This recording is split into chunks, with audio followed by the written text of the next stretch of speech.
ఆదికాండము 8వ అధ్యాయము 1 దేవుడు నోవహును అతనితో కూడ ఓడలో ఉన్న సమస్త పశువులను సమస్త జంతువులను జ్ఞాపకము చేసుకొనెను. దేవుడు భూమిమీద వాయువు విసిరింపజేయగా నీళ్లు తగ్గిపోయెను. 2 అగాధజలముల ఊటలును ఆకాశపు తూములును మూయబడెను, ఆకాశము నుండి కురియుచున్న వర్షము నిలిచిపోయెను.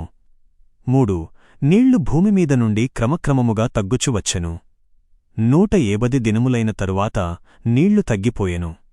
4 7వ నెల 17వ దినమున ఓడ అరారాతు కొండలమీద నిలిచెను. 5 10వ నెల వరకు నీళ్లు తగ్గుచు వచ్చెను. 10వ నెల మొదటి దినమున కొండల శిఖరములు కనబడెను. 6 40 దినములైన తరువాత నోవహు తాను చేయించిన ఓడ కిటికీ తీసి 7 ఒక కాకిని వెలుపలికి విడిచెను, అది భూమిమీద నీళ్లు ఇంకిపోవు వరకు అటూ ఇటూ తిరుగుచుండెను. 8 మరియు నీళ్లు భూమిమీద నుండి తగ్గిపోయెనో లేదో చూచుటకు అతడు తన యొద్ద నుండి ఒక పావురమును వెలుపలికి విడిచెను. 9 భూమియందంతటను నీళ్లున్నందున ఆ పావురమునకు తన అరకాలు నిలుపుటకు స్థలము దొరకలేదు గనుక అది మరల ఓడలోని అతని యొద్దకు వచ్చెను. అప్పుడతడు చేయి చాపి దానిని పట్టుకొని ఓడలో తన యొద్దకు తీసుకొనెను. 10 అతడు ఇంక 7 దినములు ఆగి మరల ఆ పావురమును ఓడలో నుండి వెలుపలికి విడిచెను. 11 సాయంకాలమున అది అతని యొద్దకు వచ్చినప్పుడు అది త్రుంచిన ఒలీవ ఆకు దాని నోటనుండెను గనుక భూమిమీద నీళ్లు తగ్గిపోయెనని నోవహునకు తెలిసెను. 12 అతడు ఇంకను 7 దినములు ఆగి ఆ పావురమును వెలుపలికి విడిచెను, అది ఇకను అతని యొద్దకు తిరిగి రాలేదు. 13 601వ సంవత్సరము మొదటి నెల మొదటి దినమున నీళ్లు భూమిమీద నుండి ఇంకిపోయెను. అప్పుడు నోవహు ఓడకప్పు తీసి చూడగా భూమి ముఖము ఆరియుండెను. 14 2వ నెల 27వ దినమున భూమి ఎండిపోయెను. 15 అప్పుడు దేవుడు నోవహుతో ఇట్లనెను. 16 నీవును నీ భార్యయు నీ కుమారులును నీ కోడండ్రును నీతో కూడా ఓడలో నుండి బయటికి రండి.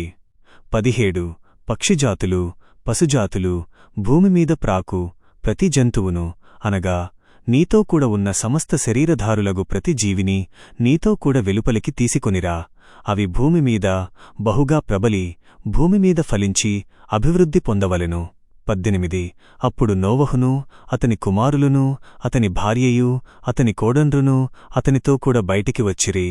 19 ప్రతి మృగమును ప్రాకు ప్రతి జంతువును ప్రతి పక్షియు భూమిమీద సంచరించినవన్నీయు వాటి వాటి జాతుల చొప్పున ఆ ఓడలో నుండి బయటికి వచ్చెను.